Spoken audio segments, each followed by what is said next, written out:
We usually think of cheating as this really private heartbreak, right? A betrayal between two people. But what if it's actually something more? In this explainer, we're going to deconstruct that idea and really dive into that tough intersection where infidelity stops being just a betrayal and starts becoming a tool for abuse and control. I'm sure you've heard this one before. It's pretty provocative, right? What it does is frame infidelity as this simple, maybe even empowering personal choice. It sells this whole narrative that cheating is just about finding a little excitement outside of your relationship. And this is where we need to challenge that idea. This is the big question we're tackling today. We're moving past this simple idea of a broken promise to ask a much harder question. Can an affair sometimes be a calculated act of cruelty and, well, control? So to answer that, we really have to look beyond the act itself and start looking at the power dynamics going on behind the scenes. We're not here to pass any moral judgment, but to really analyze what's happening in a relationship where this stuff occurs. Okay, this is a really, really important distinction. Cheating on someone? Not illegal in most places. But that is definitely not the end of the story. The real focus isn't on the affair itself, but on the context, the intent, and the impact of all the behaviors that go with it. And that's where things can start to meet the actual legal definition of family violence. So where exactly is that line? How do we tell the difference between a painful, yeah, but ultimately simple betrayal and a deliberate, calculated pattern of abuse? Well, the answer is in a term that's getting more and more recognition, both in psychology and in the law. And that term is coercive control. Now, the key word here, the one you really need to hear, is pattern. This isn't about just one single act. It's about a whole system of tactics that are all designed to dominate another person. This framework is absolutely essential for understanding the difference. This lays it out so clearly. On one side, you've got what we normally think of, a breach of trust. It causes a ton of emotional pain, for sure. But then look at the other side. The affair isn't just some mistake.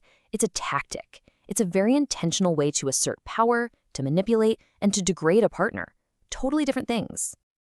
So how does this actually work in the real world? How can something like an affair be weaponized against a partner? Let's break down some of the specific tactics that abusers might use. Just look at this list for a second. This is so much more than a momentary lapse in judgment. We're talking about systematically tearing down a partner's self-worth, using threats to control what they do, and even exploiting them when they're at their most vulnerable, like right after having a baby. It's even about physical control, like knowingly exposing a partner to health risks without their consent. It's brutal. Let's make this real. Here's a case study that shows exactly how this plays out. So, a husband cheats on his wife not long after she's given birth.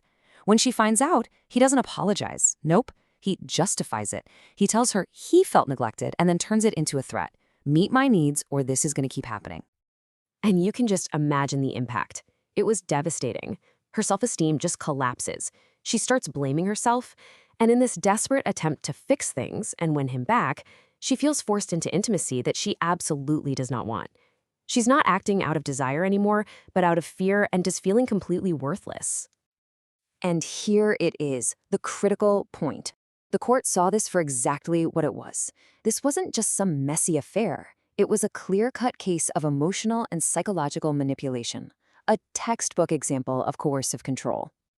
I mean, this kind of behavior is obviously so destructive. So it brings up a pretty fundamental question: why? What could possibly motivate someone to act this way? Well, there are a lot of complex reasons, but one psychological perspective gives a really compelling and pretty unsettling explanation. And according to this viewpoint, the root cause is deep, profound insecurity. It suggests that when a man is feeling really low self-esteem or feels like he's not good enough in his relationship, an affair can become this twisted way to get validation from the outside. It breaks down into this kind of spiral. See, it all starts with that feeling of inadequacy. That feeling then drives this desperate search for outside validation, this need to feel wanted and powerful and admired. And the affair? It acts like a temporary fix. It gives him a rush of power and admiration that covers up that insecurity, but of course it never actually solves it. Okay, so understanding the how and the why is one thing, but what about the actual consequences? Let's look at the real-world stakes here, both for the person doing this and, more importantly, for the survivor. The whole legal landscape here is shifting, and shifting fast. You can see from this table of different Australian states, what used to be seen as a private matter is now being recognized as a serious offense. In some places, coercive control is grounds for a protection order, and in others, it's becoming a standalone criminal offense. The law is finally starting to catch up to the reality of this kind of abuse. But let's be real, beyond any courtroom, the personal toll is just immense. Survivors are often left carrying this heavy shame that isn't even theirs to carry.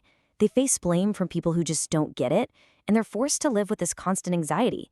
They're put at financial risk, health risk, and so tragically, often become dependent on the very person who's hurting them for any sense of validation. So if you take just one thing away from this whole explainer, please let it be this. A single mistake, a one-time act of betrayal, is profoundly different from an intentional, sustained pattern of behavior that's all about exerting power and control over someone. Recognizing that pattern is everything. It's the first and most critical step. And that leaves us with one final, pretty thought-provoking question that really goes beyond just infidelity and into all of our relationships. It forces us to look a little closer at our own lives and maybe the lives of those around us, and to ask ourselves, where does a personal failing end and where does a pattern of control begin?